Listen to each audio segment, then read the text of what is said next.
Okay. Yeah. Okay. Let me then, introduce myself. Let's make a start. This actually runs from, 1730 UK time, 1830, Central European time. And I don't know what the Sri Lankan and the US time is, but we run it for 2.5 hours. If you get tired, then I will excuse you. You can just sort of switch off, and if I get tired, what would I do? So we could negotiate something, okay? But we will take a short break in between after about, maybe 1 hour or so. And if you want a comfort break in between, you could drop a message to me on the chat box. Yeah. And so these are little nuts and bolts of this, this course that we are running for a second time. So again, the first few sessions, we keep it a bit open so that people can join in and, slowly enter into the course without any problem. So, and then later on, slowly we just sort of get into a speed and reading some Pali and also doing some exercises, homework as well. So, and this is actually a fun course because most of the work we will be doing in the class, discussing the sutras and learning Pali. We have actually recommended. Let me actually take the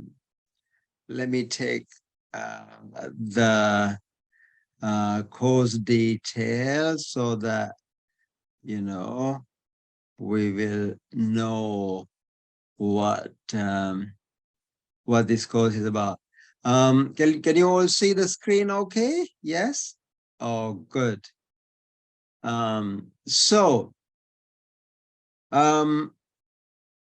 The other thing about, let me just move my screen a little bit.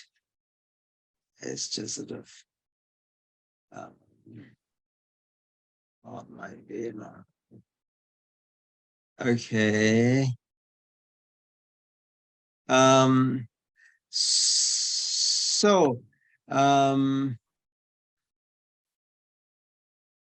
Okay, that helps a lot.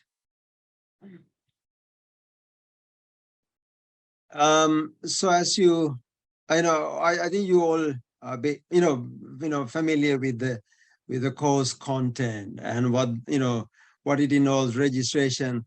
And if you want an attendance certificate, as Elsa really very kindly offered, we can organize a certificate for you from the university. So just please let us know. Before we start the general details, perhaps we should actually introduce ourselves. And I always go last. So maybe if I could ask you to introduce yourself. Perhaps maybe we could start with Micah. Is that okay?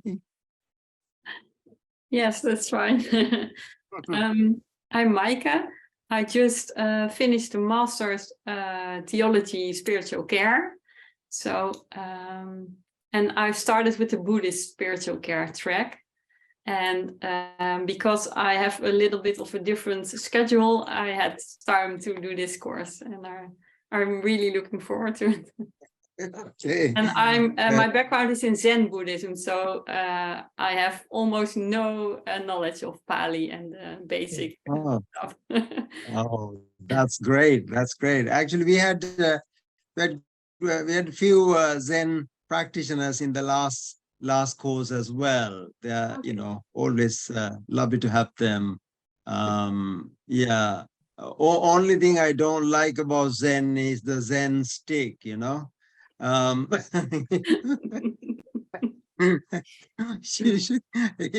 Elsa doesn't know what the Zen stick is, perhaps, that is something that you use in meditation. We don't use it though. Oh yes. So I had a Zen teacher who was really lovely, man. Where I was for the first day I asked, are you also going to use the Zen stick? And he said, he laughed. So I was safe. Anyway, so great to have you on the course. Thank you. Micah. So perhaps maybe then move on to our Venerable Vijita Siri. Yeah? Thank you, sir. I am Venerable Maruthela Vijita Siritero from Sri Lanka. I just finished my master's in Sanskrit. Now I am reading for MPhil, comparative study of Vedanta philosophy and Mahayana Buddhism. Now I am working as a visiting lecturer at Buddhist and Pali University and University of California at the Department of Sanskrit. For my was temporary lecturer. Thank you so much. I think all lecturers are temporary anyway. So, and if you have already learned Sanskrit, perhaps you could teach the course, not me. Okay, so. I mean, somebody who's learned Sanskrit, the Pali comes free, doesn't it? Yeah. So I used to do Sanskrit myself as well. So okay, Alex, are you there? Yes, I'm there. Okay. I can give, yeah, thank you. I can give a short one, similar to Maaike. I've also recently finished my master's, so that was last year in August at the VU. There was religious studies and theology, spiritual care, and the Buddhist track. Yes, and my background is in Chinese Chan Buddhism and Pure Land Buddhism. Wonderful. That's excellent. So lovely to have you, Alex. So is that so you're sort of postmasters, and I mean when I say postmaster, it doesn't sound like postmaster. So after the master's degree, are you doing the course for credit for any academic purpose or just out of curiosity, interest? Just out of curiosity. I'm not aware that I could be taking this for credit because I follow the seminary very loosely because of my occupational requirements. So that's why. Oh, right. Okay. One thing is, I think this, you could earn some credit if you are actually, if you connect it to your studies, you could add this onto your profile as well. So, so that would be a bonus. So perhaps, if you do well in the course, we will consider that. Okay. Or even right, without. thank you. Yeah. Okay, great. Bhanthe Dhammarathana, would you like to introduce yourself to the group? Thank you, our Professor Sunil Kariyakarawana. I am Alupotha Dhammarathana. I am staying in the America and Canada 7 years. when I was in Sri Lanka. 10 years ago, I complete my Royal Pandit and Pali special, and Yeah. I'm chanting Bhante in Sri Lanka and some countries. Yes. Nowadays, I am studying some high school program. I'm joining with some computer class and some activities. Oh, fantastic. Sounds Thank you. sounds really good. So Bhanthe Dhammarathana is a very famous chanting monk. You know, he can chant the Pali really well. So he has been our resource person in the last course as well. So you know, if you must have heard him already, and if you haven't, you know, you will be here, you know, really listening to some wonderful chanting in this course. So maybe, you know, before we start with a little chant anyway, don't we? So after we introduce ourselves, perhaps, you know, we can come back to you, Bhanthe. Is that okay? Thank you, Yeah. sir. Oh, thank you so Congratulations, much. our professor and all our friends, Dhamma friends. Yeah. Yeah, we'll come to you in a minute. Okay, great. I see Akila Thero. Where are you joining from, Bhante? Professor, thank you. I'm Reverend Akila from Sri Lanka. Yeah. Would you do you have difficulty putting the camera on at all? Yeah, I'm very sorry because my camera is not working at the moment. Yeah, let me introduce myself. Actually, I'm a friend of Venerable Marthulu Thero. I worked as a temporary lecturer at the Department of Pali and Buddhist Studies, University of California. I finished my master's in social work and currently reading MPhil in Buddhist Studies. Yeah, wonderful. Great to have you, Bhante Akila. Are you in Colombo or outside? Yeah, in Colombo. Yes. Okay, great. Okay, folks. Elsa, would you mind introducing yourself? Thank you, Sunil. Yes, I'm a support staff for the Buddhist Studies department, so for the Buddhist post-academic course, basically. So I'm here to make sure that the class is sort of gathered and to see what Sunil needs as support from Amsterdam, from the university where I work. I already worked for another seminary, this is the Renaissance Seminary, which is a small Protestant seminary. I'm also a Protestant myself. I'm raised a Protestant. I came across Buddhism a little bit in my studies with like meeting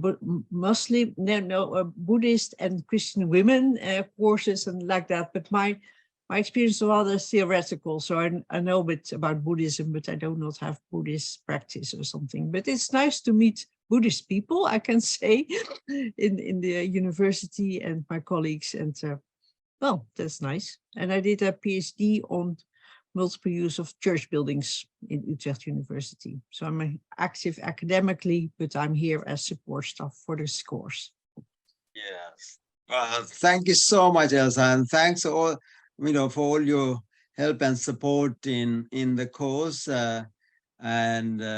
Yeah, perhaps, you know, you could build the first Buddhist church for us. Yes, who knows? Yes. So yeah, like, you know, lovely to have you you know, with the class and with the group. So let me just introduce myself very briefly.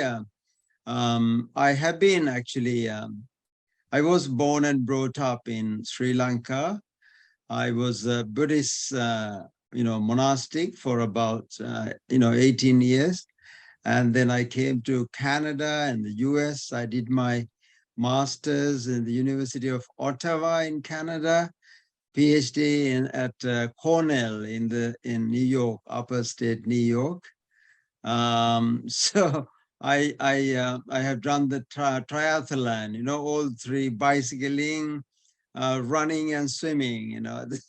So, if you don't swim at Cornell University, you can't get your degree certificate. So I had to learn to swim as well. So so I've lived actually in almost all the three most expensive cities in the world. New York. Guess what is the second one? London. And the third is Tokyo. That was really expensive city as well. So I taught in Tokyo, in Sri Lanka, Colombo, and taught in Canada and the US. Now distinct to be here in London. And I've been working for the Ministry of Defense as a Buddhist chaplain last 18 years or so.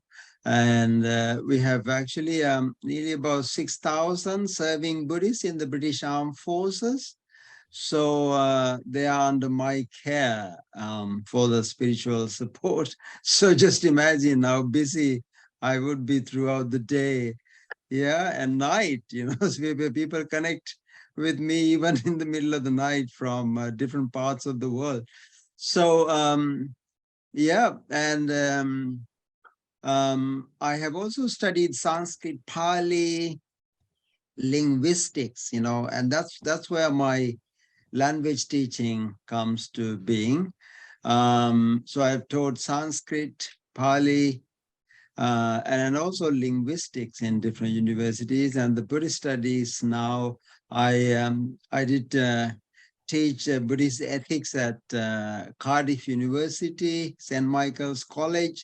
I actually continue to do that, training, teaching chaplains in different government departments.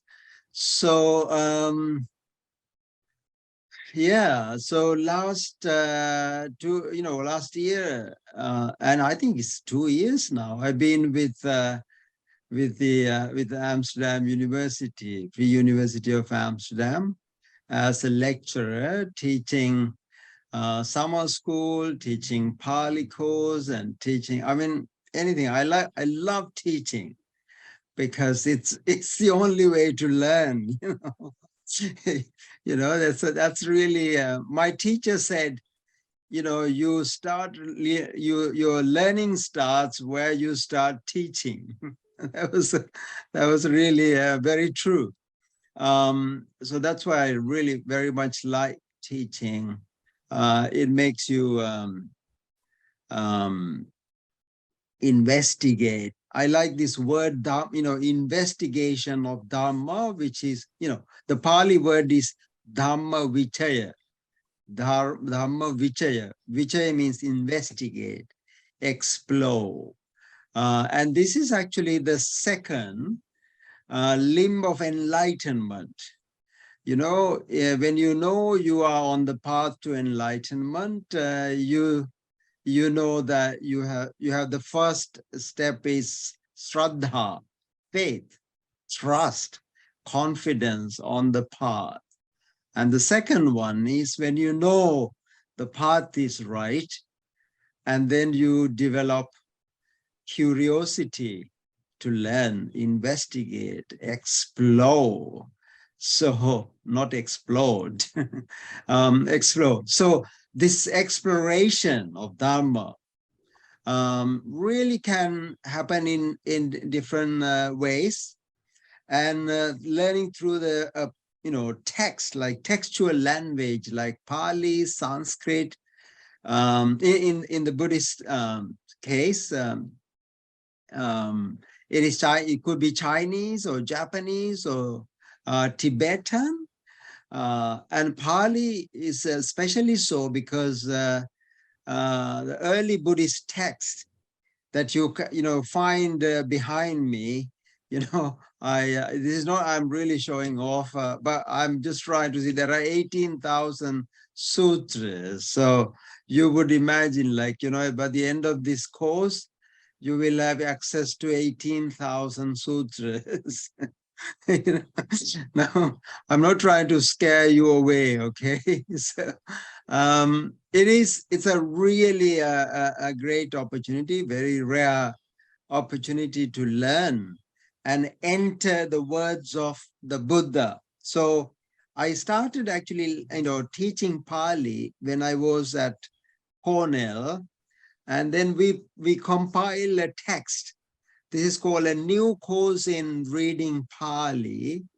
Pali is a kind of a funny language. It's kind of a sacred language.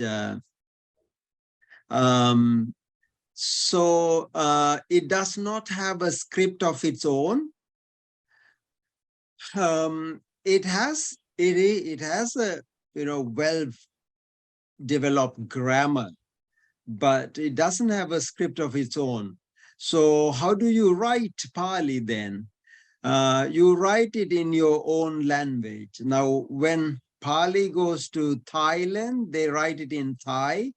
Myanmar, they write it in Myanmar language. Sri Lanka, Sinhala language. In the West, it's written in the IPA, International Phonetic Alphabet. That's basically,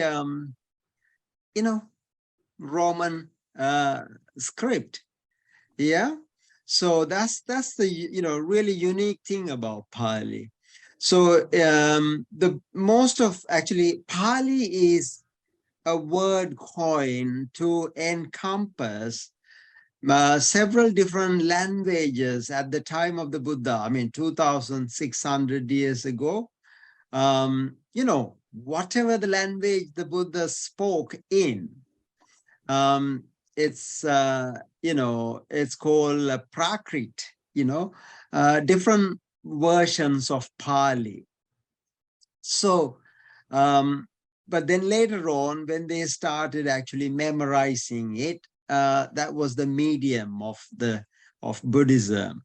So therefore, learning Pali, Sanskrit, Tibetan, Chinese is really important in studying Buddhism, especially in depth.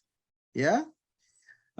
So that's what I did in my academic career. So I came here to London as a postdoctoral research fellow. And I taught at University College London, and done some clinical linguistics, like training speech and language therapists. There are sort of 7% of world's population has some communication disability. So I specialize in communication disabilities as well. So that's my kind of second area of specialty. So that's me. Any questions towards me?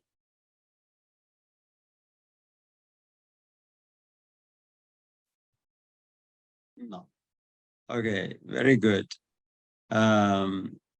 Okay, so how are we, going to kind of organize and deliver this course? And I'm going to actually tell you something about that. But before that, we always starts with a nice little blessing in Pali. Yeah. So would it be okay to hear some Pali blessing? Micah, what do you think? Alex? That would be fun, wouldn't it? Yes, definitely. Oh, thank you. Wonderful. Okay, great, Bhante ji. So maybe you could actually give us some blessings in Pali so that as Elsa said, language becomes alive when you hear it. I mean, every language has like 4 components to it, like, speak, comprehend, write, and read. Yeah. So now we're going to listen to some Pali blessing. Over to you, Bhanthe. Yeah, I mentioned of the ancient Theravada tradition, some special gatha we call Devata Radhane. Yeah. This, So it is the invitation. Yeah. Invitation to deities, the guardian deity. Deities, Yeah. Okay. This I have a special book, sir. 10 years ago, I complete this book. You see, we call this book is a Buddhist chanting book. Okay. We call Alupotha. Oh, it's an Ola leaf manuscript, like the good old days, they didn't have papers to write. So what they did was in Sri Lanka and in other parts of the world, they actually had a very special palmyra, kind of a leaf. And the leaf was actually kind of seasoned in such a way that it is kind of dry enough to write on it. So can you show us a page, Bhanthe, just to get a feel? Yeah, Palmyra. Yes, it's a very special thing, isn't it? Can you show the leaf leaf of of the book? Yeah. It's a short book.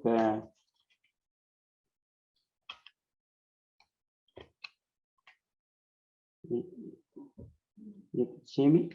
Okay. Yes. Now those are leaves actually from real leaves from Palmyra. Yeah, you see. Palmyra. Yes. 10 years ago, I went to the Vatale Aluvihara temple. I completed this book. It's very interesting. I'm chanting always this book.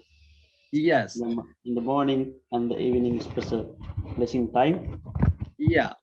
So what do you really do is you actually use a kind of a an instrument through which you actually cut and carve the leaf, and then you put some kind of sort of a dust so that you color those letters, and that is how in an ancient time, good old days, they actually I mean, these Ola leaf manuscripts are, I mean, you can find it in the British Library here. There are 6,000 of them. If you come and, in the British Library, Congress Library, World Libraries, they keep, I'm sure that you must have some in Amsterdam as well. Do you have sort of an international library there? I'm sure they do a lot of international research, don't you? Yeah. Yeah. Lot of research, lot of library. Yeah. Anyway, so over to you, Bhanthe. Yeah. Thank you for inviting me, sir, and our Dhamma group. I'm chanting special gatha. Make a wish all of you blessings of the noble triple gem. Sagge khame jaro pe gire sikar tate chang talike vimane Deepe ratte chagame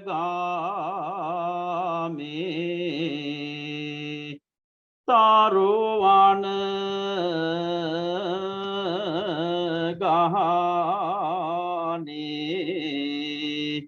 Gehavattum hi kette Bumya chayang tu deva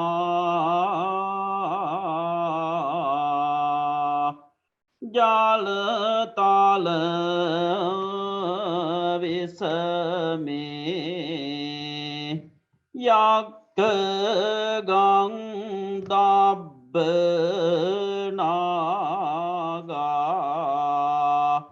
Tittang ta sanktikedang Munivara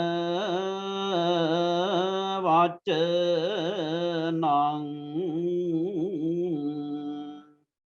Sadhavo me sunang tu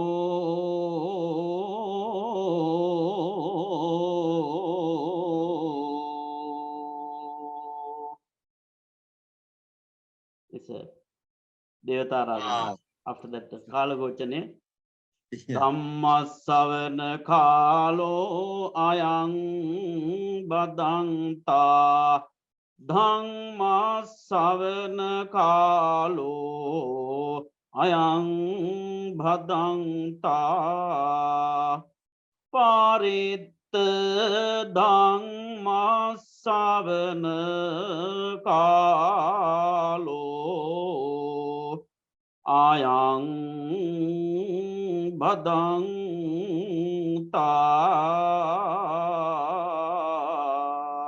like that. Sajjayana tradition. That's So, right. Oh, that's every brilliant. meditation. Yes. Yes, absolutely. That's lovely. And thank you so much. And I think you can relate to that.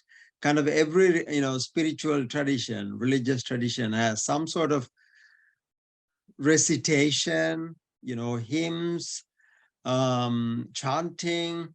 So the Buddhist tradition has and I think chanting was a very vibrant tradition which persisted for thousands of years, like minimum 2,000 years. And that is how they actually, without writing the text, and that is how they carried it on. So, and so therefore, chanting, recitation is a very, ancient practice. And also they made it to a sort of a rhythm in such a way that it has a meditative impact, effect. Like, I mean, the word, those two words that Bhante mentions, it's called sa-jha. Sa means together, collectively. Jha means meditation. So every time you are kind of listening to a chanting, you are kind of, participating in a meditation. It's like a group meditation. Yeah. So that's actually, that really helped me, rescued me one time when I organized a conference for the serving Buddhists.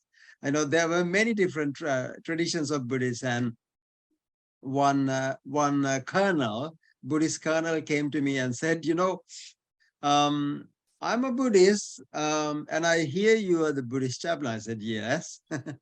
And he then asked, what kind of a Buddhist are you? I said, I was born and brought up in the Theravada tradition. What do you do? And I said, we do chant, we do meditate, we do, offerings, and we do this and that and the other. So, and he said, oh, we do all of those, but we don't do meditation. I said, really? Okay. So and then he said, oh, what do you do? Mostly it is chanting. And then we said, let's sit down and chant. And then we sat down and chant, and they said, I'm sure Alex knows this tradition a bit more. It says like Nam Myoho Renge Kyo, Nam Myoho Renge Kyo. Now, have you heard this Nam Myoho Renge Kyo? Yeah. Yes, Alex? yes, it sounds familiar, but I come from the Chinese tradition, so that would probably be Japanese. Yeah, that's exactly right. Yeah, it's a Nichiren tradition. Yeah. So, and then after chanting this, after kind of, participating in this, I was thinking of the Pali word for chanting. Chanting is sajha. Yeah. I'm going to write it down later, sajha. That means sajhayana. Yeah, let me just actually let me use my pen. I don't know, you can see sa plus ja. Yeah, can you see my my whiteboard? Yeah. Yeah. Yeah. Okay, great. So Jhayate. yeah, jhayati, that's right. Jhayate. Jhayati. Yeah. So sa means together. Yeah. Ja means actually meditate. Yeah. So this was a kind of a very interesting word in Pali. This is a Pali word, by the way, sajja, sajjayana. So this actually, oh, then the colonel said, wow, when we are chanting, we are also meditating. So it's the same thing, one and the same thing. Yeah. So it was a kind of a revelation. It was an interesting discovery. So therefore, there are many different ways of meditating in Buddhism, either through chanting, through even going for a walk. You could practice your meditation, right? So there are many different ways of participating in it. Okay. So now what we're going to do is we're going to take a short 10 minutes break. Is that okay? Just for you to and then start the course proper. Okay. Okay. So we will. Are you going to stay with us, Elsa? No, not. No, thank you. So I say goodbye for now. And but it was lovely to be here at the kickoff of your course to get a feeling of what you're about to do and your enthusiasm. And I'll see what I can do to support you and spread the news about people joining as you invited so nicely in the beginning. Yes, and also please, if anybody wants to join, because we could not advertise this course well in advance, and perhaps later on people will discover that the course is ongoing. So please spread the word in the department, other courses as well, and they don't know actually that this course can earn some learning credits, isn't it? Yeah. So we'll spread that word around. Yeah. Okay. Okay. Brilliant. And thank you. you for your support. And stay safe and well. Thank you. Okay. Bye-bye. Bye. Okay. So I'm going to pause. To help others to develop and grow with Dhamma. Yeah. So I put the recording on. Yes. So could you tell us a little bit about Vishwadhampasala? Of course, yes. So I'm happy to tell that we have Vishwadhampasala conducted by Venerable Surya Vave Kusala Thero started that, and because of the COVID, it was online, and still now we have students not only from UK but Australia, Germany, and Sri Lanka too, and some other countries joining online every Sunday from 8 to 10, and it's a little bit different. Dhamma school, actually, we are not focusing on a syllabus, but we have themes developed, and we try to teach our children every Sunday how they can connect with Dhamma and how they can practice it in everyday life. For example, sometimes we organize some events to celebrate taking everyone to the Dhamma school, meeting in person, like Poya Day, Vesak Poya celebration, and Katina Pinkama or rain retreat celebration. And this time we organized 4th of February, we celebrated the Independence Day, Sri Lankan Independence Day, but we celebrated it online with our children in Dhamma school on 5th of Sunday. Yes, so Yeah, I'm happy, and I enjoy that teaching too. Yeah, next Sunday fantastic. we are celebrating our Sri Lankan Independence Day celebration. We have a big event in California and Nevada.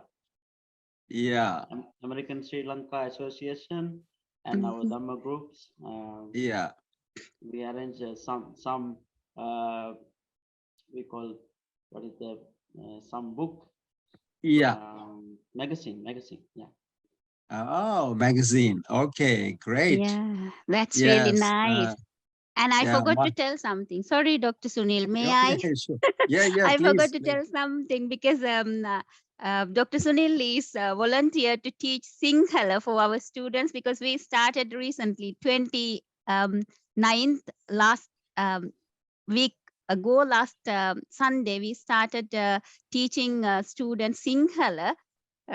So Dr. Sunil is there volunteering for teaching them Sinhala too. Yes, yes, if my time permits. Yes, of course. Yeah. So great. We celebrated on the 4th of February, literally 2 days ago, the independence of Sri Lanka, because Sri Lanka was under Portuguese rule for some time, and then the Dutch, they invaded our country. so that was 1638 something. Yeah. So, and then English, they were the worst of all. English colonized Sri Lanka for nearly 186 years or so. So Dutch were, both Portuguese and Dutch were limited to some parts of Sri Lanka, like the coastal, parts. Whereas English actually were ruling the entire country for 186 years. So one Sri Lankan gentleman came to the British immigration, and the immigration officer was asking the question. He was asking, like, how long are you going to stay in the UK? And the answer given by the gentleman?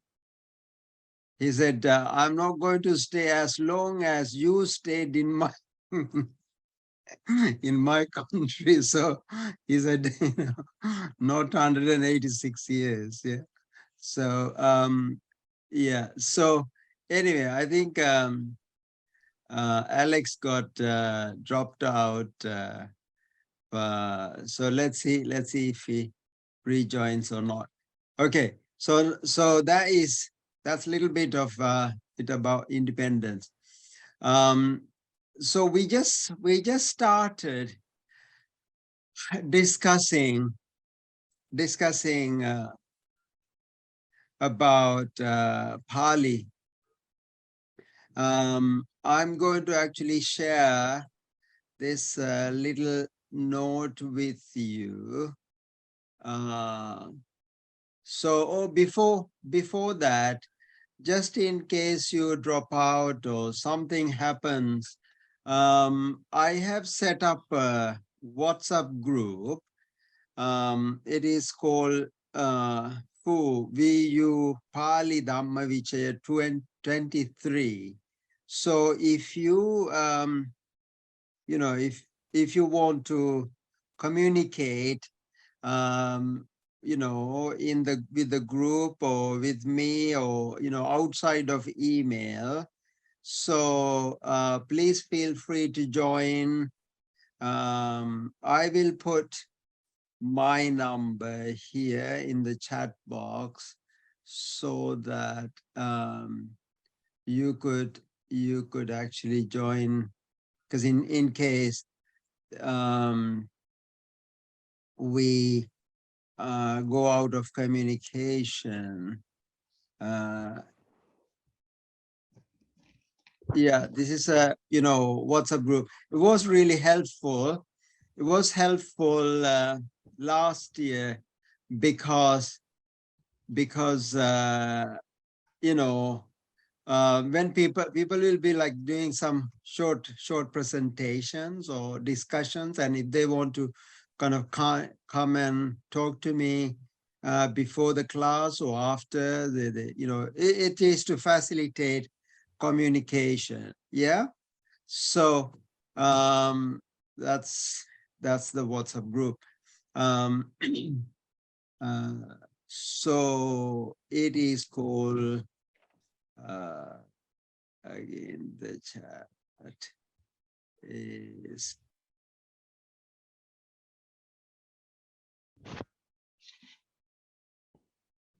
okay. Yeah, so it's called Fu Dhammavicaya yeah, 23. Okay. I'm now going to actually share with you, sort of basically to outline you what this course is about. Okay. So as I told you, the Buddhist textual traditions come in several different languages. Pali, it could be actually Pali, mainly the Theravada, ancient early Buddhist texts are written in Pali. Or it could be actually Sanskrit. In the Mahayana text, kind of a Nalanda tradition is written in Sanskrit. Or it could be actually Chinese Buddhism, you know, or in Chinese language, Buddhism is written, or Tibetan, and you know, Zen texts. So you know, some tend to appear, like say Heart Sutra, for example. Last time we had actually Zen teachers joining in, and they chanted it in Japanese. Yeah. Are you able to do that yourself, Micah? No. Yes, we do chant in Japanese. Yes. Yeah, you have to memorize it, isn't it? Yeah, memorize well, it. I use a sheet, but some know it by heart. I almost know it by heart. Yeah. No, that's great. That's really good. So, and also committing to memory is another very interesting way that a tradition can actually continue. Yeah. So memorizing text. Now, see, a lot of people ask this question, like, you know, how do we know that the Buddhist text today is the same text that was actually written down or heard at the time of the Buddha? And the answer really lies in this tradition, because though it is like 2000 years, I mean, it sounds like, it's impossible for people to carry on the same message. But believe it or not, that there has been a vibrant chanting tradition, and it's a really good way to memorize. I mean, there is something called, a tradition is called Grantha Dura. Grantha means, textual tradition, textual traditions, like and practice tradition and the textual tradition. So they both get cross-checked with each other. And that is how we know some of our, our practices today are really authentic, because they get cross-checked. So therefore, that question of, like, doubting, or is this,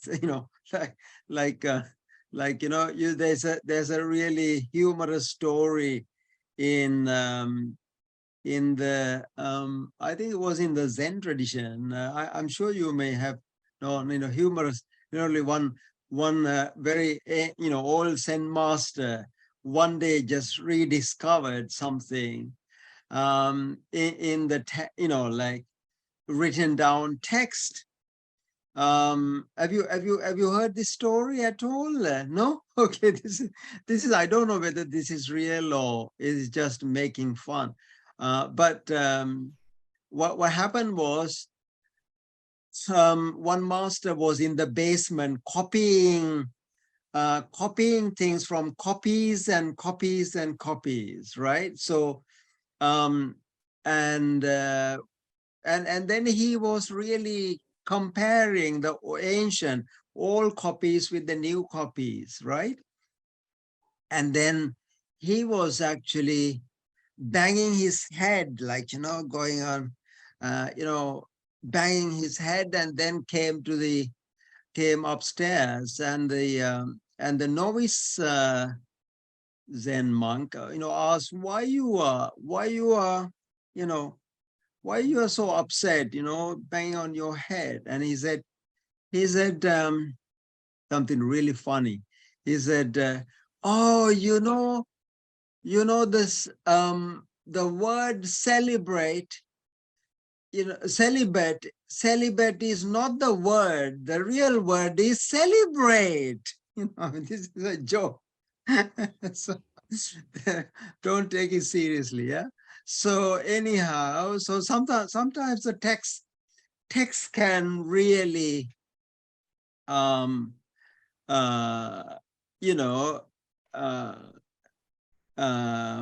this kind of mislead you. So therefore, I mean that, but when the text is really connected with the practice, and this is how a tradition really, comes into being. Why bother about the text? How does one deal with the context and the textual and commentarial interpretation? So now this is another thing. The text can be really misinterpreted. How do we know if a text has been interpreted in the right way or not? Yeah. Now that's another question to answer.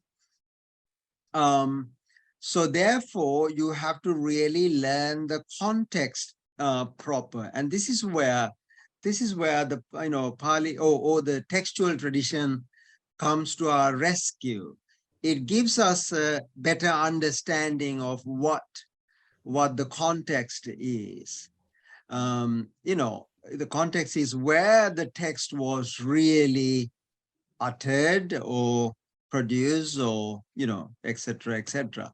So so we will be learning a little bit of context as well as we go along.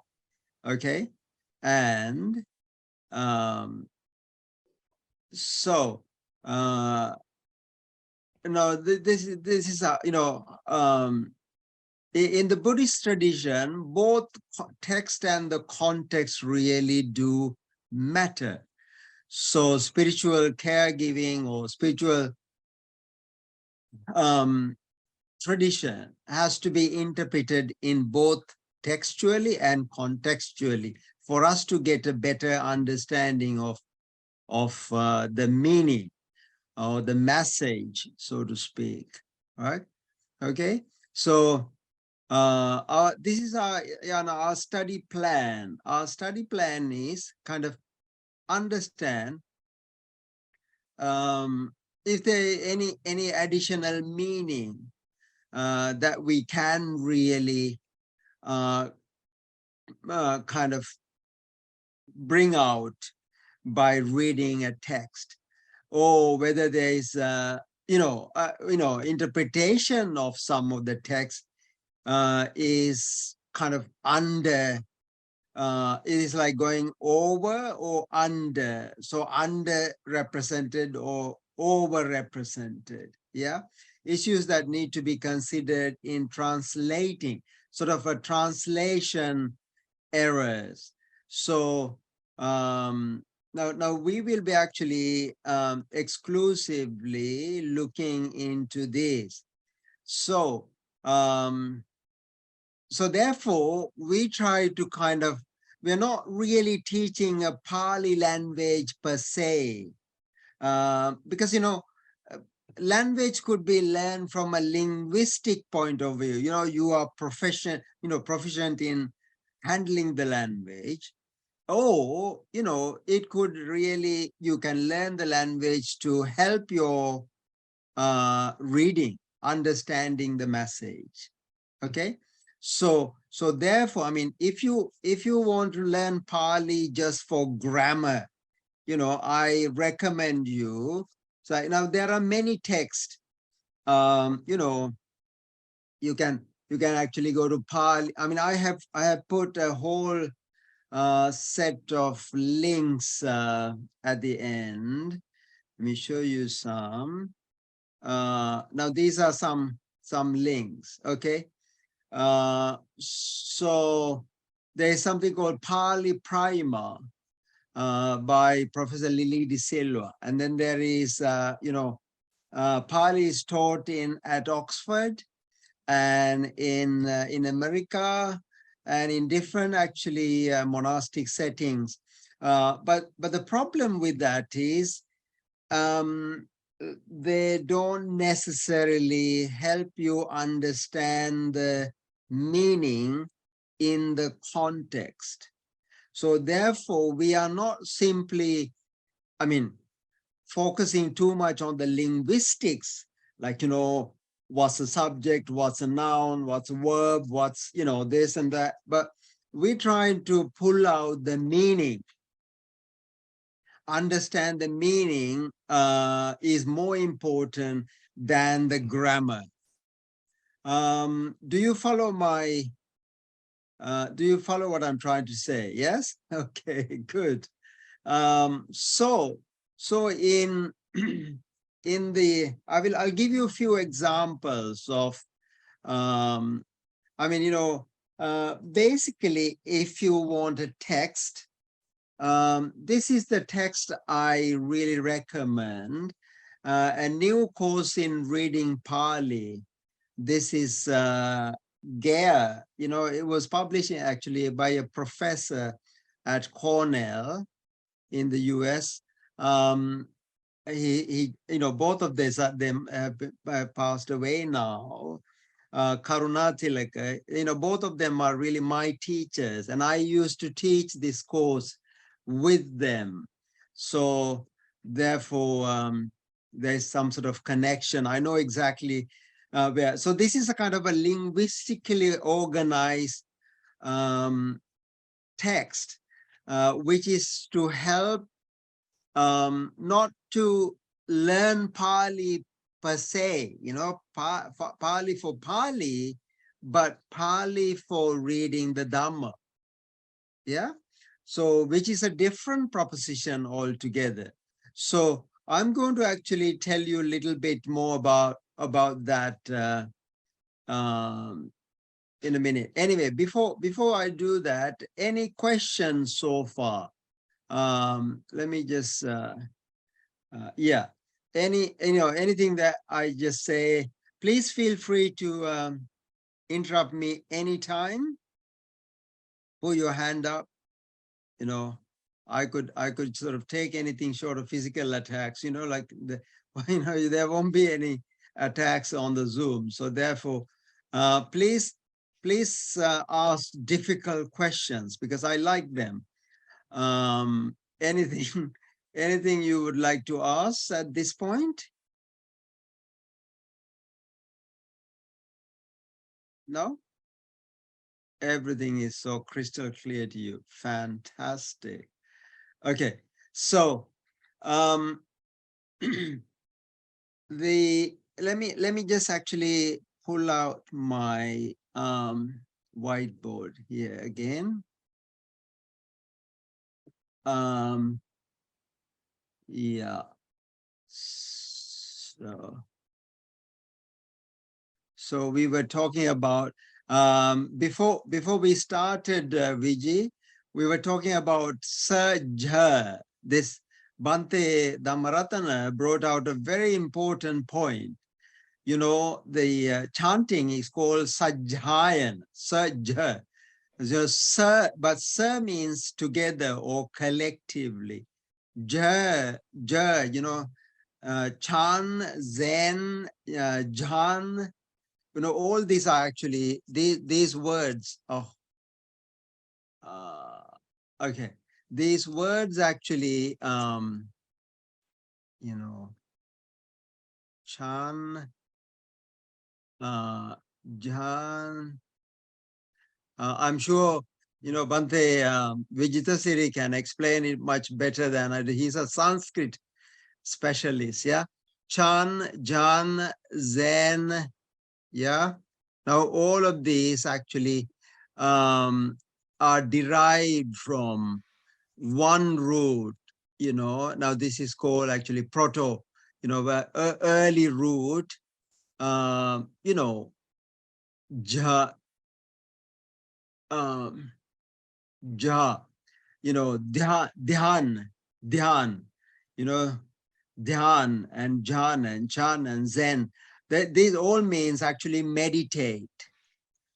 Okay. So they all mean meditate. So sa means together, collectively meditate. So chanting means a collective meditation. So every time you just listen to Heart Sutra or listen to another chanting or different thing, you are simply connecting or doing collective meditation. Yeah? Do you agree? Okay. So you don't have to agree with everything I say. Okay. So let's actually get to you know, why do we learn? Why do we have to learn Pali? Because as any other language, the whole purpose of learning a language is get to one thing. What is that thing? Why do you learn a language? What is the purpose of learning a language? Yeah, Vijay. Communication. Exactly. So communication. So communication is basically, you know, now you could actually perceive it as you know, this like meaning or, you know, something to communicate. Okay. So, and you know, you really want to get this to somebody. So now let's say, you know, meaning. So meaning, sometimes the problem is when you actually, when one person, talks about X, and the other person, now let's say A and B. Now these are two people. One person is really trying to say something to B. A is trying to say something to B. What is he trying to say? He's trying to communicate X to B. But the problem with the language is, it's not the easy thing. When A is talking about X, when the X is communicated to B, B can really understand something else. Yeah, so he's trying to explain X to B, but what B understands is Y. Yeah, so therefore, this is actually interpretation. This is called interpretation. Yeah, interpret.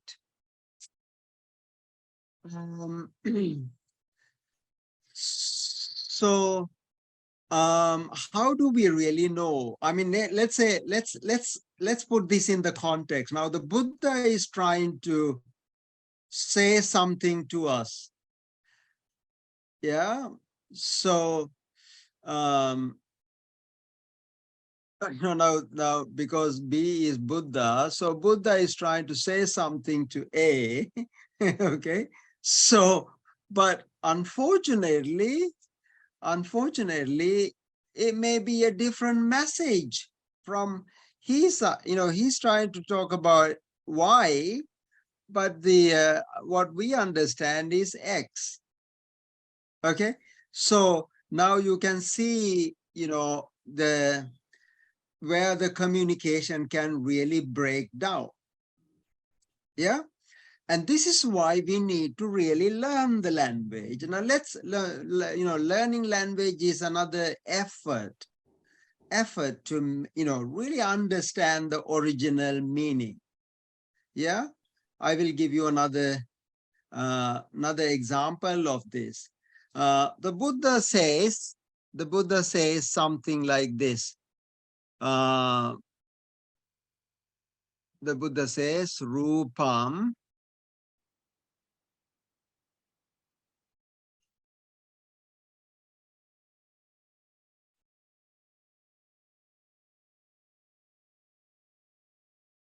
I'm going to translate that. I mean the word to word translation. Now, Rupa is form. Na means not.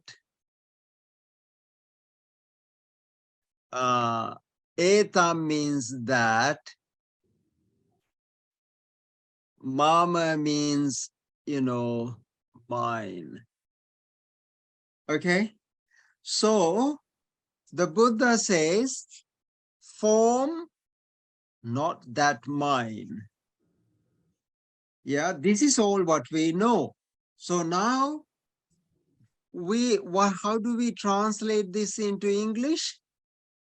We say the form is, mind you, is not mine.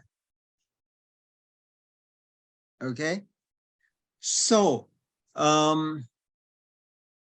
so the Buddha says the form, not that mine, and but English language says the form is. And the Buddha didn't say, there is nothing here. No, the Buddha says the form is. The Buddha actually, and here there are two sentences amalgam together, put together. Yeah. Now this means there is a form. Now that form is not mine. Yeah. But do you get the same interpretation here? No. Now you can see the problem of translation.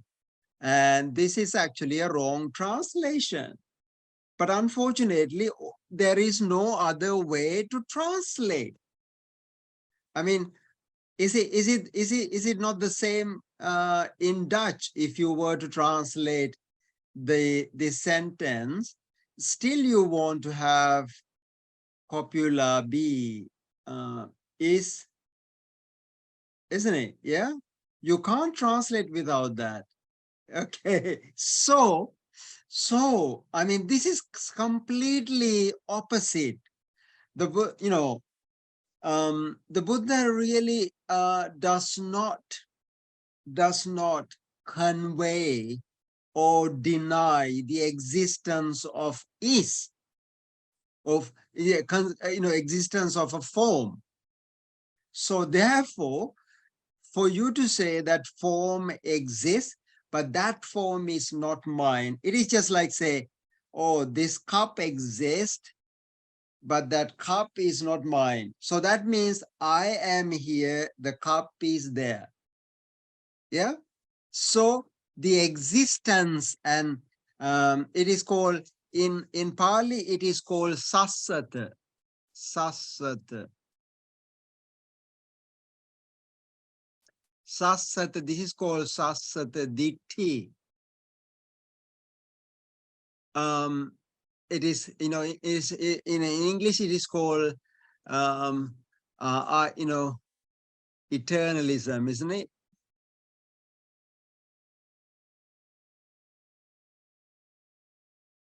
Either eternalism or nihilism. Either you say the form is not mine, so there is no, either you will have to take the object from the subject or subject from the object. So now that is a big problem. Yeah. So this is why we really need to learn the original text and see, when you know that there is a problem in translation, then you know how to avoid that, or just understand it in such a way that you don't fall into the traps of language. Language is highly elusive, and it is a human, language is a kind of a man-made blunder. Yeah. So shall we stop using the language altogether now?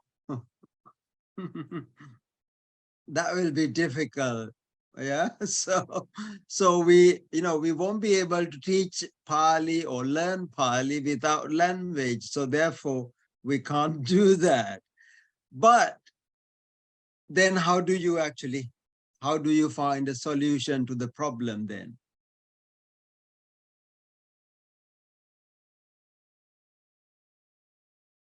Let's ask the Sanskrit specialists.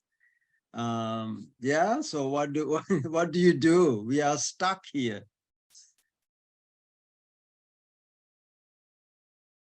Yeah, so every time you're trying to use a language, you have to abide by the rules of that language. So, and you can't convey. This is why some ancient people said, translator is a traitor. Translator is always a traitor. Why he's a traitor? Because he betrays. Yeah, he betrays the original meaning. So therefore, trying to translate something is no good. But we have to do that. Look at all these English translations. wonderful. Our wonderful Bhikkhu Bodhi has translated the entire part. I mean, almost all the text. I mean, you have seen his translation of now his, entire middle-length discourses have been translated. Yeah, entire Sutta Nipata has been translated. See how thick the books are. I mean, he must have really done a lot of translations. Now this is the connected discourses. Yeah. I mean, these are volumes and volumes of translations. So now what do you do? Are we going to bin all translations? What do you do? Yeah.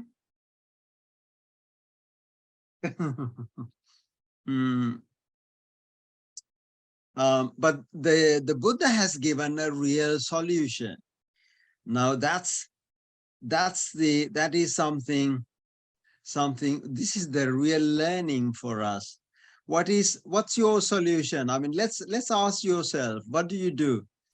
In this case, Vijay, what is your solution? Yes, Dr. Sunil, I might look at the original language, original form of the text, and then if I'm not sure about the translation, maybe try to find someone who is familiar with that language and get it interpreted. Yeah. Now what you're saying is, now I can be in business now. I can teach you Pali, yeah? Very good. I mean, I'm employed by you now. Very good. Okay. That's not a bad prospect for me. What's your solution, Micah? I think up until now, listening to how others interpret the text. So I'm not familiar with the original language. So I have to make do with explanatory books and things. Exactly. Yeah. Now that's now even if you really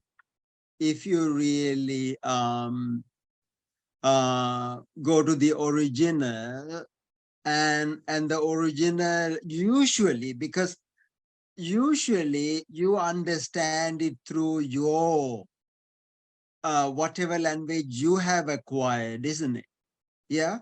Therefore it's not easy, because these are two different languages. Now, exactly like what we said, X, A says X, B understands Y. Yeah. So it's a disparity. It's a problem. And therefore the Buddha actually articulates this problem. How does he articulate? He says Tathagato voharati. Tathagato voharati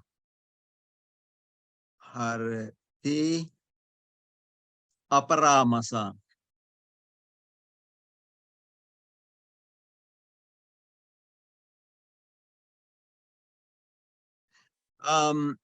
Tathagato is the Buddha. That's another name for the Buddha, Tathagata. Voharati means use. Aparamasa. Now, this is a heavy word. Aparamasa. I mean, literally, it's translated as is negative in and you will learn it later. Paramasang. Paramasang means attach. And whenever you put non-attached. So the Buddha actually uses language unattached. which, meaning you understand the disparity between the two. You actually get to the meaning without grammar. You don't follow the grammar patterns. Yeah, isn't that beautiful? I mean, isn't that really because if you're really trying to understand something through the grammar, you are subscribing to the worldview of that language. Yeah, and this is problematic. And this is so, I mean, with regard to every language. Now, actually, when you translate this into Sinhala, for example, in Sinhala, luckily, we don't have a copula B, no B word. So it is in Sinhala, you translate this thing into Sinhala in, the Sri Lankan language, exactly as in the Pali, because the Pali and the Sinhala were sister languages. So therefore, it does not subscribe to the same translation as in English or in Dutch. Yeah, isn't this funny? No, that is one way to avoid the linguistic or language, because see, it's like language is, as Noam Chomsky says, language is like we are born with it. We have the linguistic capacity, but we set the parameter. We set a parameter. This is called principles and parameters of grammar. Okay, so the possibility of learning language is something that you are born with, but you set your parameter according to the data that you are exposed to. Like, say, for example, if you were born in Netherlands, you set your Dutch grammar, English grammar, or Japanese grammar, or Sinhala Sri Lanka, Sinhala grammar. So and then now you understand the difference. Now the only way to get to the core of the original meaning is to understand without attachment to the linguistic form of a particular language. Yeah. Did you all follow me? Hopefully. Okay. So now let me actually give you another really interesting one. There is a Pali word, atita. Atita means past. Vartamana.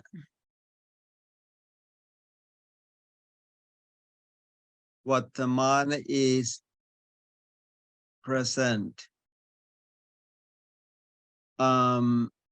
And the future is anagata. Anagata, it means future, or something that didn't come yet. Yeah, future. Pali or any language has these three tenses, but the Dharma language, now this is Pali. Pali language has these three, but now they say Dharma is a different language. Dharma has the same one, past, atita, and the same for future. But for Vartamana, there is no Dharma word, this word, but it is replaced with a different one, Pachupanna.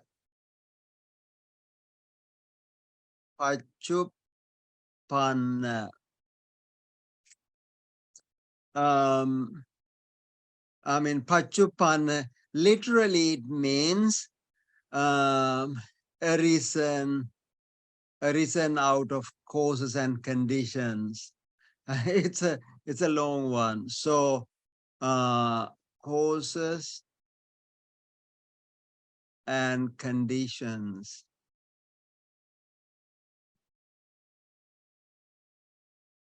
Yeah. So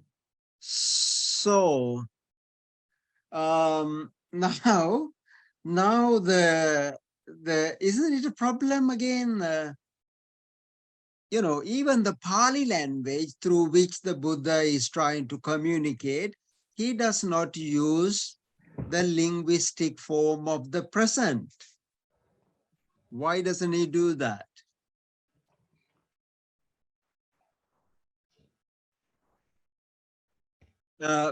Because present is a misnomer. Yeah.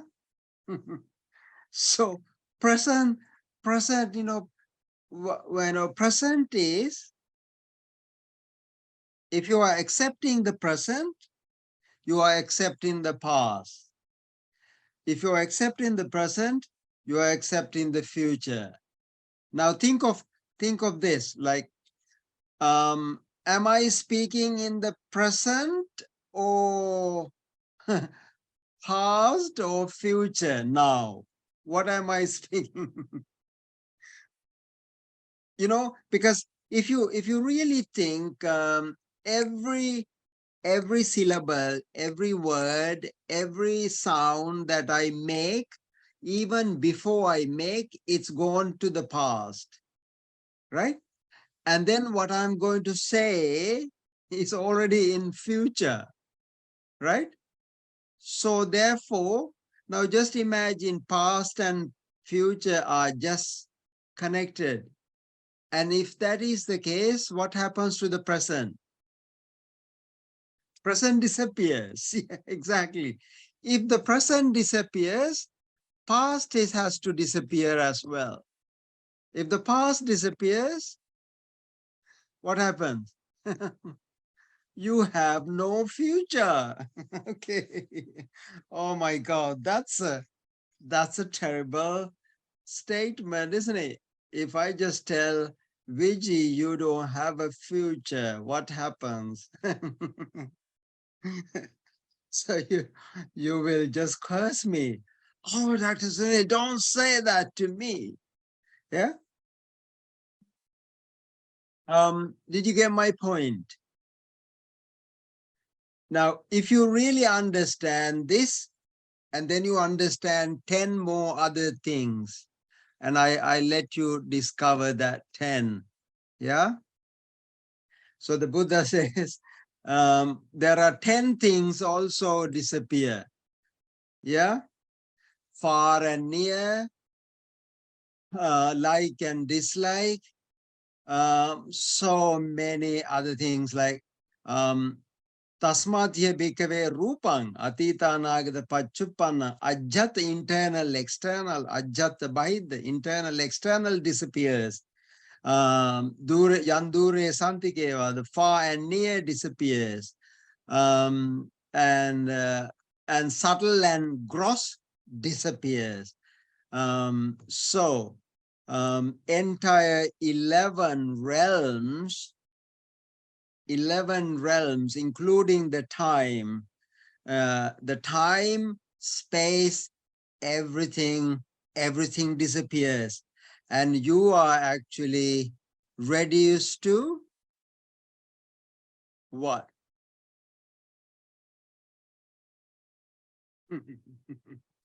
Yeah. Okay. You are sort of reduced to nothing. Shunyata. Yeah, shunyata. Okay.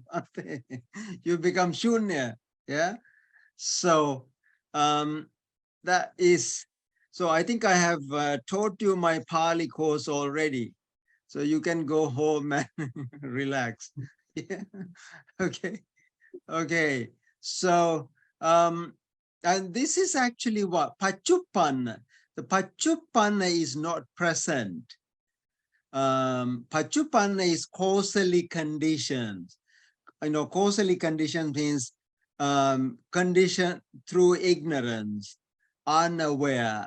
And when you become aware of it, oh my God, you know, all the things really disappear. So can you mention the name of the sutra? That Oh, okay. The name. Thank you, Bhante. I mean, this is actually this appears in almost all the 18,000 sutras. I mean, any sutra where the Buddha talks about soul, self. This, you know, those sutras. I mean, there are actually hundreds and hundreds of sutras. You have the same statement. Tasmatye bhikkhave rupang Atitanagata Pachupannang Ajatang va Bhaidava Yandure Santikeva Olarikam va Sukumam va Netamama Neso Hamasmin Meso Atta. So that statement appears in many sutras. And this is why anatta, yeah, anatta. It is like no self, non-self, yeah?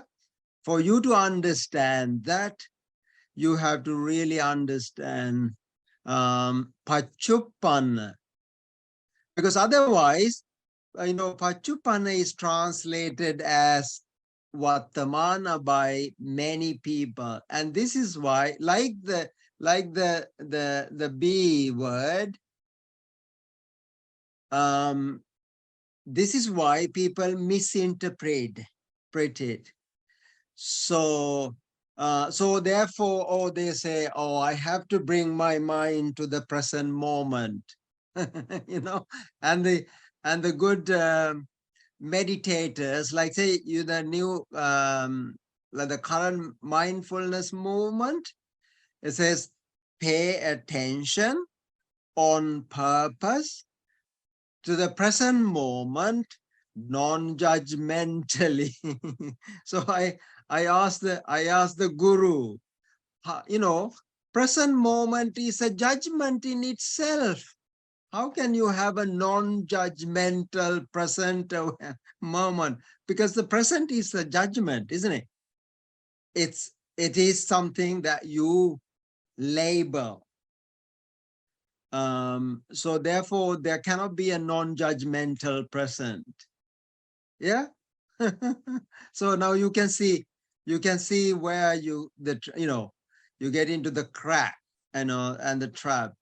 And this is why Buddhism is mostly misunderstood, misinterpreted. And unless you actually connect it to the practice, yeah. So therefore, all the Buddhist, you know, texts have three things. It is called pariyatti, that is text, and the other one is patipatti,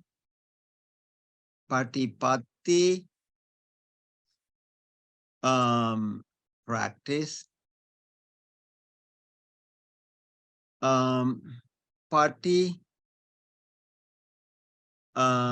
pativeda,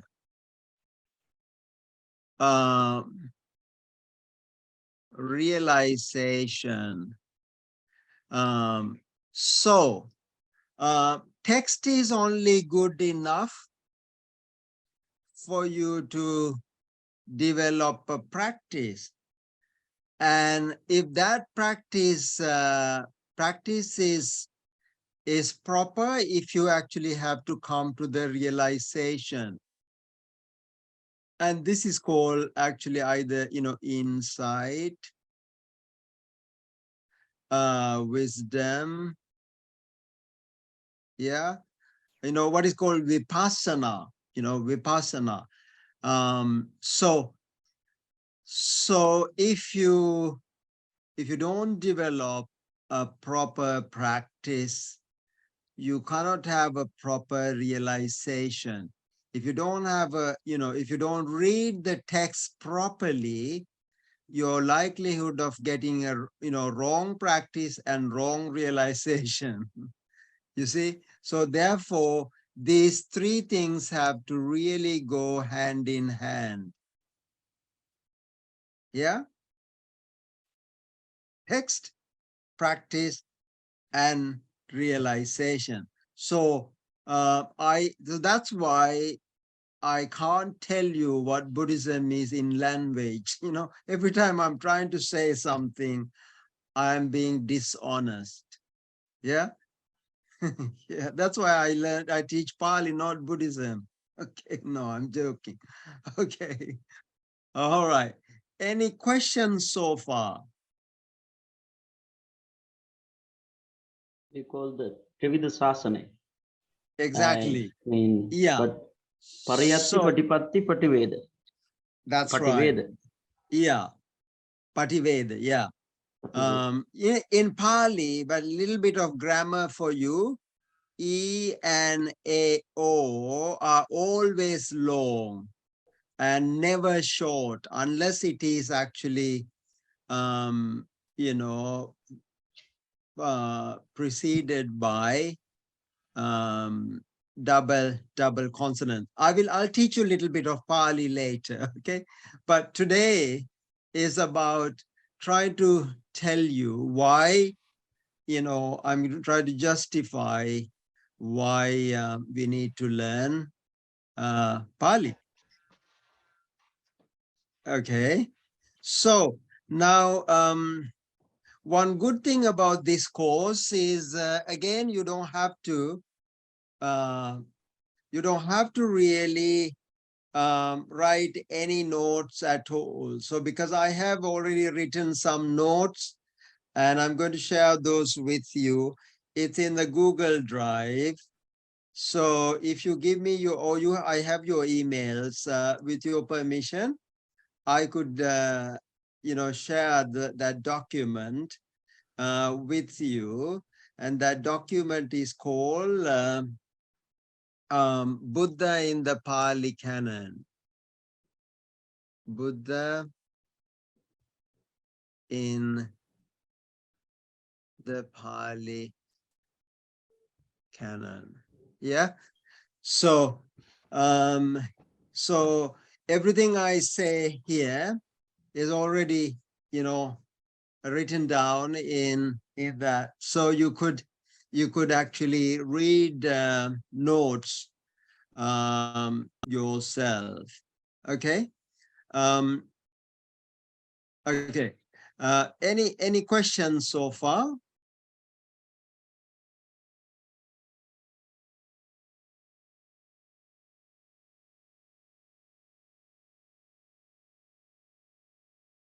No? Okay, Micah. Maybe I was just thinking, you explained about the problem with the Western language, I think, with the is and the things. Yeah. Does that mean that the language in which it's translated determines which parts are being misunderstood and are being widely understood, or it's also about like the Western context, or Yeah. we have no idea what yeah. Now, thank you for that. That's a really good question. That's a really good question. So this is not just limited to Western language. I mean, even, you know, Eastern language. Now, you see the word Pachupanna, you know, is a good example. That's why I took two different examples. Pachupanna in, you know, Sri Lankan context or Sinhala language or Asian languages, it's translated as present. Yeah, and I am yet to see anyone translated anything other than present. You know, it is same as Vartamana, but the Buddha never uses the word Vartamana. You know, this is the more, you know, biggest discovery of the century. You know, millennium, I say. There is, you know, Pachupan is, you know, the Buddha never uses the word Vartamana, Pali, or that word in anywhere in the Tripitaka.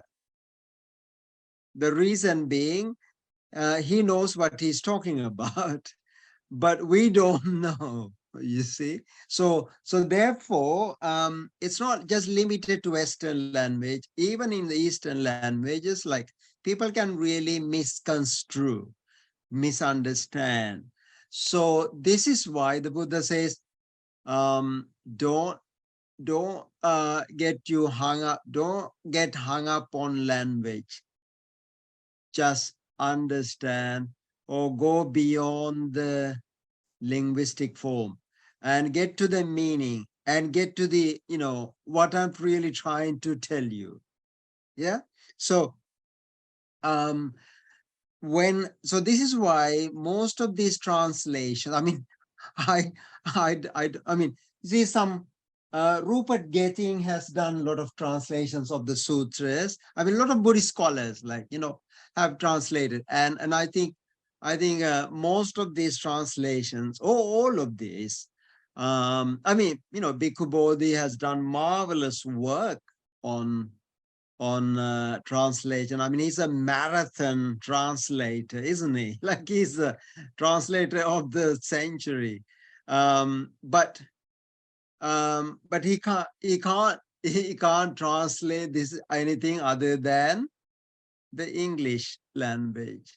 And so therefore, whatever he has to say that in English. I mean, of course, one thing he could do is he could give a abbreviation, short, something in an introduction, and say, look, this translate. I mean, he just actually expresses that. Don't take this literally, but try to get to the meaning. He just says, but even, if somebody says that, unless, this is why the practice tradition is so precious. Yeah. I mean, particularly I like the Zen tradition, because Zen tradition says, you have a beginner's mind, like, okay, you're not committed to any translation, and you're not really trying to carry, in a way, I'm sort of a more Zen person than, most of the Theravadins, yeah. And so therefore you got to be really careful with trying to understand the meaning. And this word pachuppana is a really interesting one. And most people, even the like great scholars, use the word present. And actually, literally, it means pratya. Pratya means conditions. Uppanna is formed or made of conditions, causes and conditions. And this is referring to a causality, which is the backbone of the Buddhist teaching. Yeah. So isn't it fabulous? I mean, I mean, for me to say that the early Buddhist teaching is really conveyed in the Pali tradition, that is really great, really good signs, because it's not just simply using the language, but no, let me just put it this way. It's not just going by the linguistic form, but it's going by the meaning, and the meaning is conveyed and as best as you can. And so therefore the Buddha says, Tathagato voharati aparamasa. I use a language, but I understand the limitations of them. Yeah. So that, if you understand that much, Pali is done. Okay. Paramattha Satya, right? Yeah. Pachuppana. Exactly. Pachuppana, Pachuppana is, yeah, it is, I mean, literally that born of conditions. And then you see conditions. what do you really mean? And then Nagarjuna, you know, who is an amazing man, you know, who writes Mula Madhyamika Karika. Even in Sanskrit, he says the oh, be careful with the language. Just don't take things literally. Yeah, you know, he just says, you know, I don't fall into any sarva drishti prahanaya, sarva drishti, yeah, just navigating out of all the views and opinions, and, you know, yeah, so sarva drishti. So, you know, this is a great way. And there are some really interesting conversations in the Pali text. One deity comes to the Buddha and he says to the Buddha, oh, I heard that you are practicing emptiness. And the Buddha says, yes. Oh, really? I practice emptiness as well. So we have something in common. Yeah, the Buddha says, Buddha asks him, how do you practice your emptiness? And the deity says, oh, I practice emptiness as imagining that the entire world is empty. And then the Buddha says, oh, does that mean that you are emptying the whole world? That means you are non-empty of the concept of emptiness. Yes. So it's just like I'll explain to you in you know, this is a very interesting text. It's called, you know, yeah. Now one and minus 1, yeah, and you have also 0 in between, 0 here, okay? So now this is 0, this is minus 1. What is the difference between the 0 and minus 1?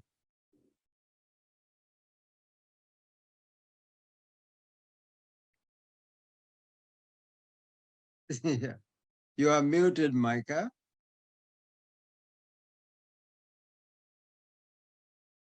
One, I would say, but yeah, so exactly. You know, wherever minus 1, there is 1 already assumed, isn't it? Whereas in 0, there is no minus 1. I mean, usually, you know, you actually seem to think that these two are equal, isn't it? So, but they are not equal. They are actually diametrically different. Yeah, they're totally different. So now when I say, you know, the presence of the cup and the absence of the cup, and what is it now? Now, when you say there is nothing, what do you have when you say there is nothing?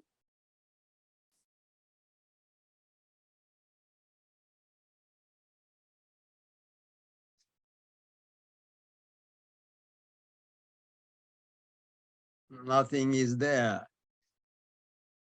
Yeah, when you say there is nothing, now if you say, oh, it's not raining, that means the absence of rain is there. There's non-raining rain outside. Yeah. So there is something. Yeah. So, but the zero is different. Now this is actually like minus 1. So it's just like emptying a house. A house can be emptied in 3 ways. Either you can empty the goods, things in the house, and you can say it's an empty house. Or you can actually even remove the house with the goods, and you say that is empty of house. Yeah. And so the Buddha really doesn't, when he says empty, he doesn't mean either. Yeah. So the Buddha said to the one of the Brahmins, he said, sunyato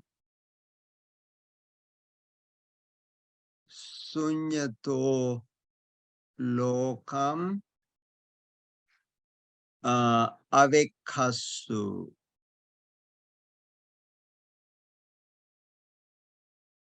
Sunyato means empty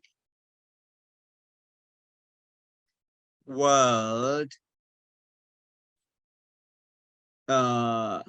see or view.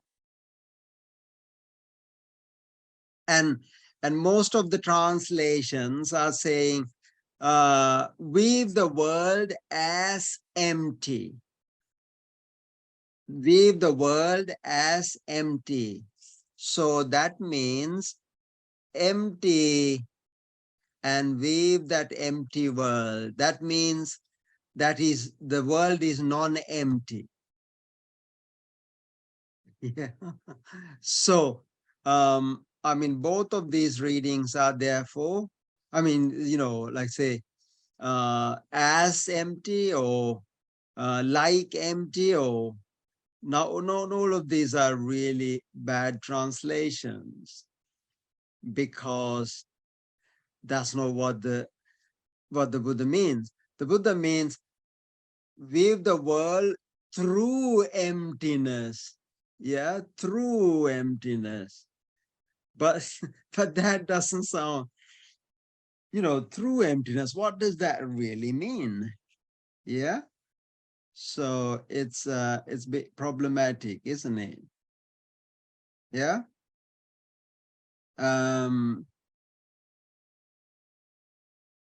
Are you with me, Bhante? Are you feeling sleepy in Sri Lanka? Little bit. No, you are amazing. That's really good. So so it must be past midnight for you now. Actually, that's a really good time to reflect. Yeah. Most of the gods came to the Buddha, when after midnight.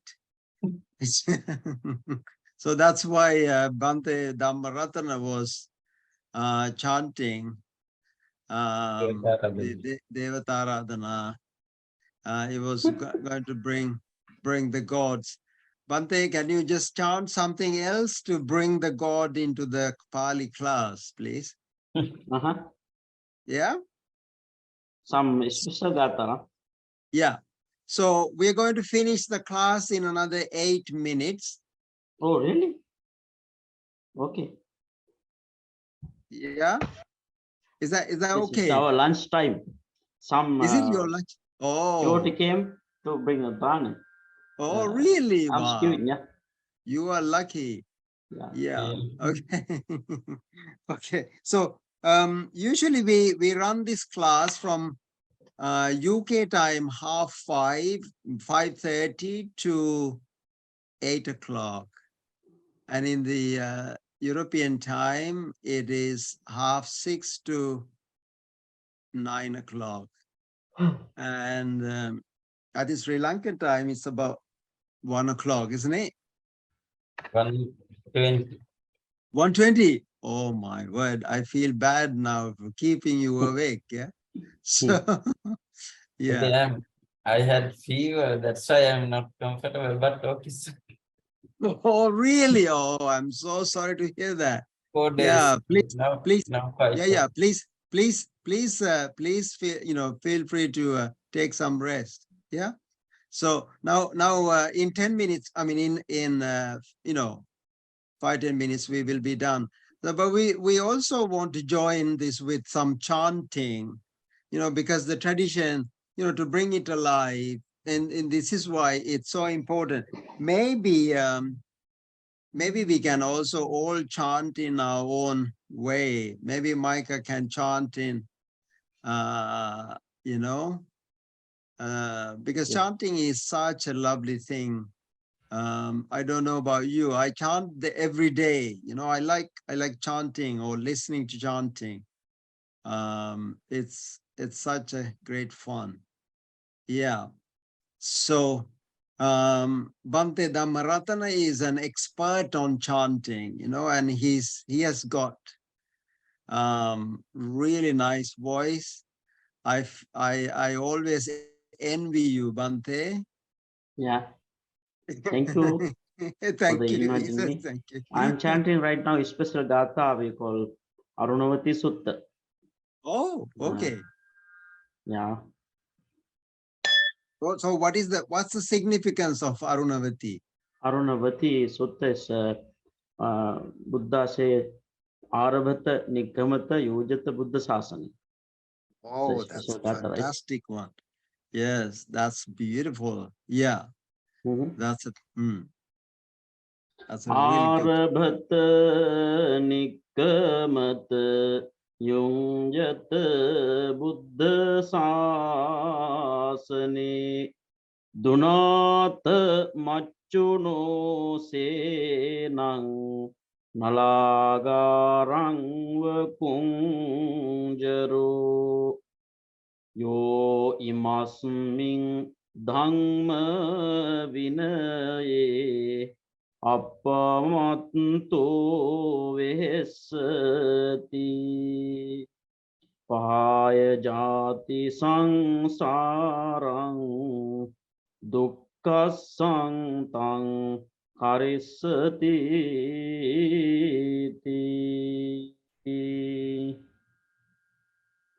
Say sadhu. Sadhu, sadhu, sadhu. Wonderful. That's really beautiful. So you got a really nice voice. Yeah. Do you chant? Be happy, peaceful, and prosperous. Yeah. May always be happy, everybody. Thank you so much. Thank you. You're welcome. Yes.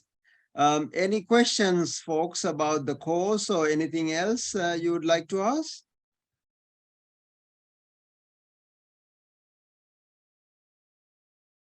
Vijay, you always ask questions. Only one question, Dr. Sunil, but this is regarding Pali language. I heard that Buddha used it because there is no bad word in Pali language. Is that the reason or any other reasons behind that? Okay.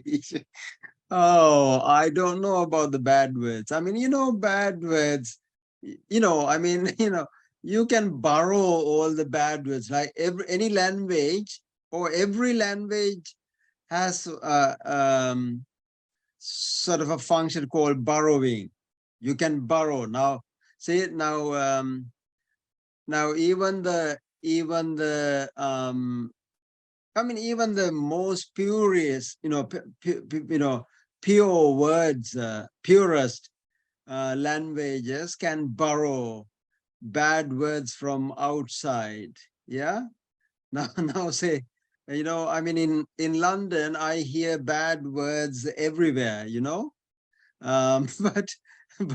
but you don't need, don't need to have them in the language. You can borrow. Yeah, it's called tatsama, and then tadbhava. If you want to kind of modify that bad word into your language, you modify it and use it. Yeah. So I don't think, Pali, even the Buddha uses tough words like mad person, like Mogha Purisa, and really, there can be some bad, really tough words. And the Buddha really was, and he was using a lot of sarcasm in Pali language. Like a Brahmin came to the Buddha, and while he was actually meditating near Ganges, this whole group of Brahmins were going into the river Ganges to bathe, and the Buddha and the Buddha asked, "Oh, this early morning, where are you going?" And they said, "Oh, we are all going to the Ganges." Why we are going to the Ganges? Because by taking a bath in the Ganges, you can purify all your soul, yourself, of all the impurities. So all the sins will be washed away by the Ganges water. And the Buddha said, "Oh, really? That's funny." And then all the fish and the crabs and all other, all other life in the Ganges, they must have washed away all the bad things. They still, smell bad when you take them. Yeah.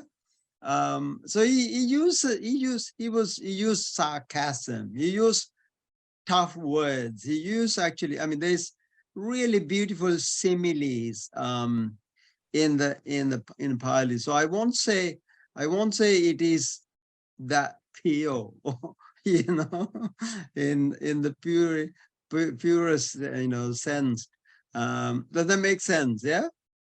Yeah. So but also when you think of it, it's not a problem with the language that bad words get added by the culture, and wherever you live, you can those things.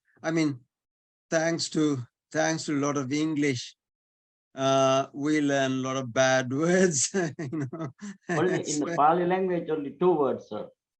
Really? What are those 2 words? Huh? Moga Itti and Moga Purisa. Moga Itti and Moga Purisa. Yeah, bad woman and bad man. Yeah, Moga is like dumb, isn't it? It's like something like dumb. Yeah. Yeah. So but there are some other interesting words in the Pali language. I won't say it is that pure, yeah, if you know what I mean. Okay, folks, lovely to see you all. I won't keep you online for far too long, but I hope it has been useful so far. You will still come for next classes, yeah? You will not know what you will be learning from this course.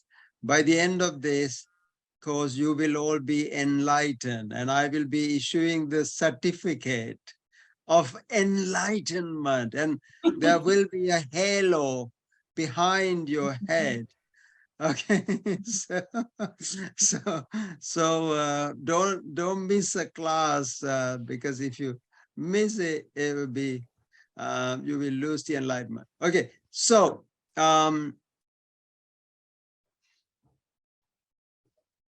yeah, I will share the notes with you. So every day I have a sort of a plan, like we will be reading some sutras, some real text, authentic text. And these texts are really, this is a really interestingly worded. He says, entering the word of the Buddha, the new Pali, a new course in reading Pali, entering the words of the Buddha. And it's not actually understanding or anything like that, because it depends whether you understand or stand under. You don't know really what you do. So by entering, at least approaching the words of the Buddha is a really interesting translation. So if you can get hold of this, I mean, this is available online. You can get a online version. If you don't have one, I can share a copy with you. So I would encourage you to read the introduction. And introduction has like, I think 4 parts. 4 parts to it. And if you read the introduction carefully, you will really understand, lot of, things about the language. So let's discuss some of this background next time and get straight into reading some text. Yeah? How does that sound like for a plan? Good? Excellent. Excellent. Okay. I'll let you go, and Bhante, when you have this wonderful lunch, please remember us, okay? You're going to have a nice lunch, yeah? Okay, Yeah. good. Excellent. And thank you so much for those lovely chanting, as you Thank you, sir. always Thank you, do. me and every Yeah. our Dhamma friends. Yeah. And our Yeah. And if you please, because this course is not full, this was not advertised properly, and if you know of anybody else who would be interested, and they can follow the this class on record, and then join the class as well. Okay. All maybe right, a couple folks. of days. It'll be on YouTube. Yeah. Yeah. Okay. Looking Excellent. for YouTube. Thank you very much, Bhante. Venerable Akila, sorry, are you still there or you have fallen asleep? It sounds like he's gone. That is absolutely fine. I can't blame you. It's past midnight. So Bhante, Vijita Siri, thank you so much for joining. And great to see you, Micah. Great to see you, Vijay. And see you all next Tuesday. Okay? Yes. Take Dr. care. Sunil. Avsarai Bhante, I think we all wish Vijita Siri Bhante sooner recovery. Yes. Oh, thank you very much. Thank you. Sukhi Diga Yuko Bhav. Thank you, Bhante. Take care. Yeah. Bye. Bye. Bye. Everyone's son. Everyone's so nice.